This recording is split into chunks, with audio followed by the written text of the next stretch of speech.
Hello and welcome to the third episode of the Iron Born podcast. In today's episode, we're going to be discussing a topic that almost everyone can relate to, shaving. Specifically, we'll be talking about the art of shaving, the techniques and the tips you need to get that close and smooth shave. We'll be primarily focusing on shaving the face in this episode, but these tips and tricks are transferable to any aspect of shaving on any part of the body. Whether you're a seasoned pro or just starting out, this episode is packed with information that will help you elevate your shaving game. So sit back, grab a drink, and get ready to learn everything you need to know about the art of shaving.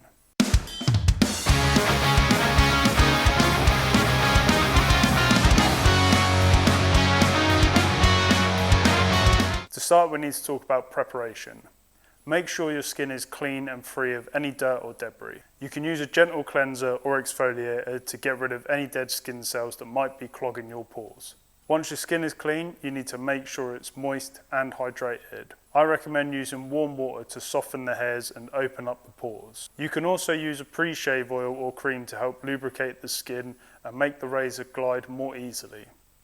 Shaving cream or gel helps to create a protective barrier between the razor and your skin, reducing the risk of irritation or razor burn. It also helps to moisturize the skin and keep it hydrated throughout the shaving process. So to sum it up, to prepare the area you need to shave, you should clean and exfoliate your skin, use warm water to open up the pores, and use a pre-shave oil or cream to moisturize and protect the skin.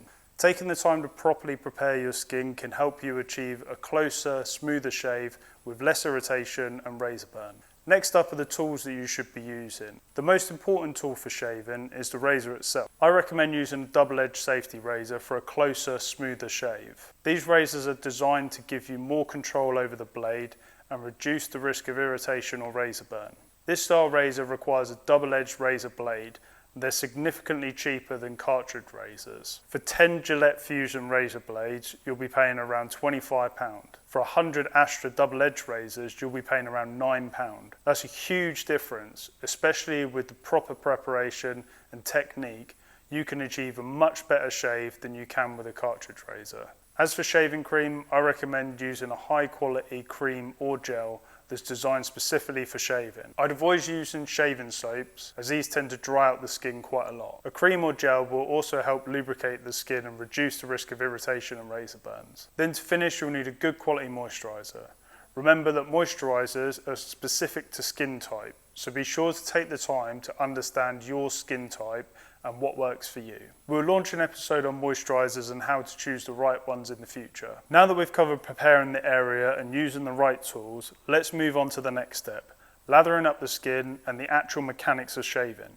Lathering up the skin is an essential step in achieving a close and comfortable shave. The goal is to create a layer of protection between the razor and your skin. This helps reduce friction and prevent irritation and ensures a smooth and even shave. Shaving cream or gel also helps to keep the hairs upright to ensure a uniform cut across the whole area. When it comes to shaving cream or gel, look for one that's designed specifically for shaving. These products contain ingredients that help to lubricate the skin and soften the hairs, making it easier to shave. You'll also want to choose a product that matches your skin type. For example, if you have sensitive skin, look for a product that's designed for sensitive skin. Now let's talk about the actual mechanics of shaving the area. Start by holding a razor at a 30-degree angle and use short, gentle strokes in the direction of the hair growth. Play around with the angle of the razor, you'll notice the point at which it cuts with less resistance. Avoid pressing too hard, as this can cause irritation and razor burn. It's important to let the razor do the work, and rinse the razor frequently to remove any hair or shaving cream buildup.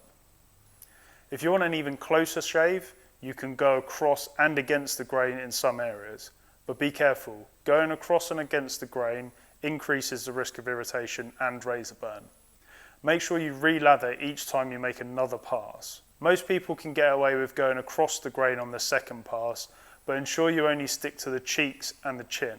If you do decide to go for a third pass against the grain, make sure to use even lighter pressure and shorter strokes. This is only really recommended if you have particularly thick stubble, and I'd always advise to change your blade at this point just to give you the most comfortable shave and the least amount of irritation. Tricky areas like the neck or under the chin can be a bit more challenging, but the key is to use even lighter pressure and shorter strokes. For the neck, 9 times out of 10, you want to shave from the bottom up, and then for under the chin, shave from the middle of the chin downwards. Be sure to check which direction your neck hair grows in, as you only want to go with the grain in this area. Remember to rinse the razor frequently to avoid build-up and clogging. By following these steps, you'll be able to achieve a close and comfortable shave without causing irritation or razor burn. Thanks for watching. Be sure to subscribe to our channel for more expert advice and insights on all things grooming. Until next time, take care of yourself and your hair.